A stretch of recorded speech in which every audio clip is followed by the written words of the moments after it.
Number एक, कश्मीर के अंदर जो कुछ भी किया गया किसी तरह करके जुम्मे के दिन मुज़ाकरात के अंदर लगाए गए और ये एजेंसियों ने रिपोर्ट दे दी थी 1 तारीख की रात को कि जनाब कश्मीर हाथ से निकल रहा है, जो कुछ आप वहाँ पे कर रहे हैं या जो वहाँ पॉलिसी चल रही है ये काम नहीं करेगी।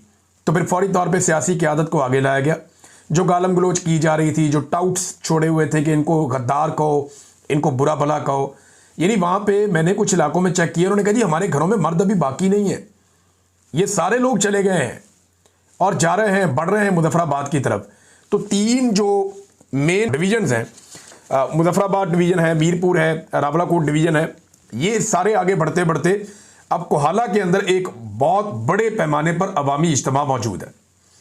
अब ये इतने लोग हैं कि सर ही सर नजर आते हैं हर तरफ, अवाम का एक समंदर है जो वहाँ पे पहुँच गया है और ये सारे रास्ते लोग लड़ते हुए आए हैं। जो लोग पुंछ से आए हैं वो तो बहुत उन्होंने लड़ाई लड़ी है और पुलिस वालों को और एफसी वालों को उन्होंने बहुत मारा। इस्लामाबाद पुलिस वालों को आज़ाद कश्मीर में मुजाहिरीन ने बहुत मारा और वो उन्हें इसलिए मारा कि ये लोग उन्हें मार रहे थे।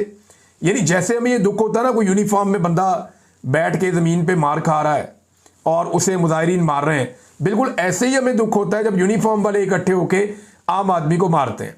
हम पिछले 3-4 साल से लगातार मनाज़िर देख रहे हैं और इससे पहले भी हम माजी में देखते रहे हैं कि यूनिफॉर्म वालों को मारने का बहुत शौक है।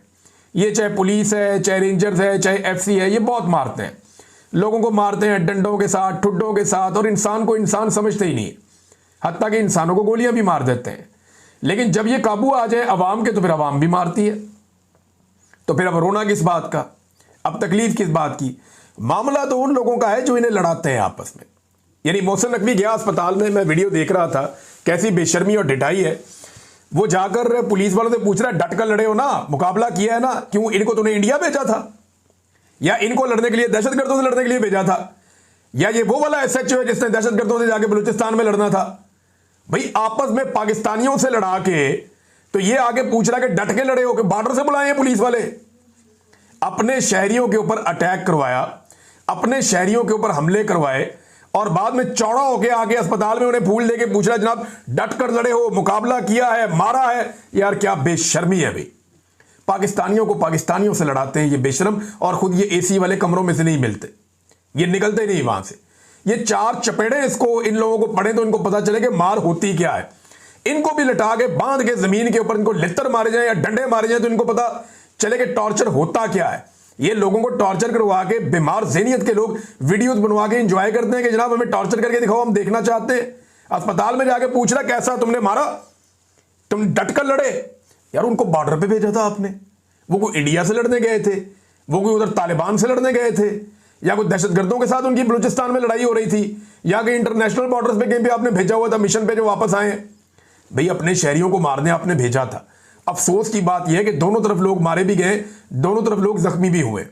अब कश्मीर पाकिस्तान से मुख्तलिफ है, वो लोग खाली मार नहीं ना खाते, वो आगे से मारते भी हैं। पाकिस्तानी जो हैं इनमें ज़्यादातर लोग खाली मार खा लेते हैं, लेकिन कश्मीरियों का थोड़ा सा तरीक़ाकार मुख्तलिफ है, वो वापस मारते हैं और जब वो वापस मारते हैं तो फिर तकलीफ भी होती है।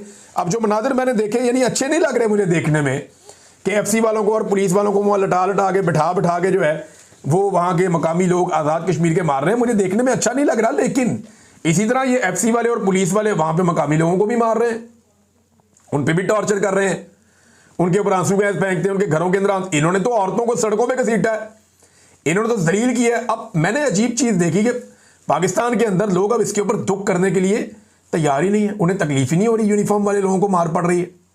वो कह रहे हैं ठीक है जी, ये भी ऐसे ही मारते हैं, ये हमारी बच्चों को, औरतों को मारते हैं, खवातीन को उठा के ले जाते हैं, ये बहन बेटियों को अगवा कर लेते हैं, बहुओं को अगवा कर लेते हैं, ये बच्चों को टॉर्चर करके माओं को वीडियोस भेजते हैं, ये मासूम बच्चों को उठा के थानों में ले जाते हैं, गिरफ्तार कर लेते हैं, ये औरतों को सड़कों के ऊपर घसीटते हैं, जेलों में डाल देते हैं। अब ये जो कुछ इन्होंने किया उसके बाद अब ये सिक्योरिटी फोर्सेस को सोचना पड़ेगा।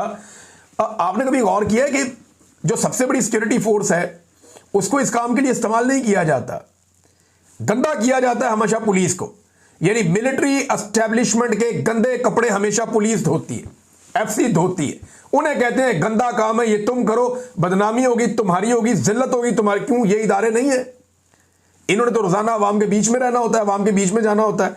बहरहाल ये इनकी हरकतें इस वक्त नादरीन जो कोहाला में है, बहुत बड़े पैमाने पर लोग इकट्ठे हैं और चंद किलोमीटर का फासला रह गया है जो आज़ाद कश्मीर की असेंबली है वहाँ से। तो ये मुजफ्फराबाद जब चाहें अब दाखिल हो सकते हैं, इनके पास ये ताकत भी मौजूद है। और दूसरी जानिब जो है वो नाके ख़त्म कर दिए गए हैं, जितने नाके लगाए गए थे, जितना बंदोबस्त किया गया था वो ख़त्म कर दिया गया है। लेकिन सरदार उमर नज़ीर साहब ने, ये एक रहनुमा है, वन ऑफ देम, जो अवामी एक्शन कमेटी के रहनुमा है, तो इन्होंने कहा कि एक तरफ मुज़ाकरात, दूसरी तरफ फोर्सेस को अर्जा के मुकाम पर फिर इकट्ठा किया जा रहा है। याद रखो, अगर इसके बाद किसी किस्म का एडवेंचर किया गया तो तमाम तर हालात की जिम्मेदार हुकूमत पाकिस्तान खुद होगी। उन्होंने कैटेगोरिकली ये बात बता दी। अब जनाब नाके तो ख़त्म हो गए हैं, लेकिन इन बेशर्मों ने अपने मफाद के चक्कर में, अपने इक़्तिदार के चक्कर में, अपनी ताकत के नशे में आज़ाद कश्मीर के अंदर नफरत का एक ऐसा बीज बो दिया है जो फसल अब पता नहीं हमें कब काटनी पड़ेगी। ये बेशर्मी हो चुकी है, ये बेगैरती हो चुकी है और मिलिट्री एस्टेब्लिशमेंट ने आज़ाद कश्मीर के अंदर नफरत का वो वाला बीज बो दिया है जिसकी फसल पाकिस्तान को कभी ना कभी काटनी पड़ेगी। और ये घटिया हरकत भी इसी रिजीम के जिम्मे है। सिर्फ अपने इक़्तिदार को दवाम देने के लिए इन्होंने ये किया कि अगर आज़ाद कश्मीर के अंदर किसी तरह लोगों ने अपना हक छीन लिया तो फिर पाकिस्तान की बारी है, पाकिस्तानी भी यही करेंगे। अब मुज़ाकरात हो रहे हैं और मुज़ाकरात इनको करने पड़ने थे। ज़रा मुज़ाकरात की टेबल देखिए आप। एक तरफ बैठे हैं वफाकी वज़रा, साबिक वज़ीर आज़म, साबिक वज़रा, मौजूदा वज़रा, कैसे बड़े बड़े मुंह हैं इनके, चमकते हुए 100 वाट के बल्ब की तरह इनके मुंह चमकते हैं, क्योंकि इन्होंने बेहतरीन खुराकें खाई हैं, इनके पास बेशुमार पैसा है, ये बड़ी बड़ी गाड़ियों में, हेलीकॉप्टर्स में ट्रैवल करते हैं, ये इक़्तिदार के मालिक हैं और करप्शन कर करके इन लोगों ने मुल्क का बेड़ा गर्क कर दिया। और दूसरी तरफ सामने कौन बैठा है? ये बिल्कुल चंद लोग, एक दुकानदार, एक आम आदमी, ये आया मुज़ाकरात करने के लिए अपनी कौम के बिहाफ के ऊपर। ये है तब्दीली जो आज़ाद कश्मीर में आई है। पाकिस्तानियों को ये सीखना पड़ेगा और इससे सीखकर पाकिस्तानियों को आगे बढ़ना पड़ेगा। इसके अलावा पाकिस्तानियों के पास रास्ता कोई नहीं है। अब नाज़रीन मुज़ाकरात हो रहे हैं। मुज़ाकरात में जो मेन चीज़ है वो वही 12 सीटें हैं कि जनाब ये 12 सीटें जो है ना, इनको तो फौरी तौर पे आप ख़त्म करें। अगर ये 12 सीटें ख़त्म नहीं होती तो फिर बात आगे नहीं बढ़ती। बात आगे बढ़ेगी जब आप ये 12 सीटें ख़त्म करेंगे। अब इसमें कुछ इतलात आ रही हैं कि कुछ चीज़ें तय हो गई हैं और कुछ चीज़ें तय हो जाएंगी, लेकिन ये 12 सीटों पे है कौन, ज़रा आपको मैं बताता हूँ। ये नाज़रीन एक पेशावर से वज़ीर ख़ज़ाना, जो आज़ाद कश्मीर का वज़ीर ख़ज़ाना है वो पेशावर से है, अब्दुल माजिद खान।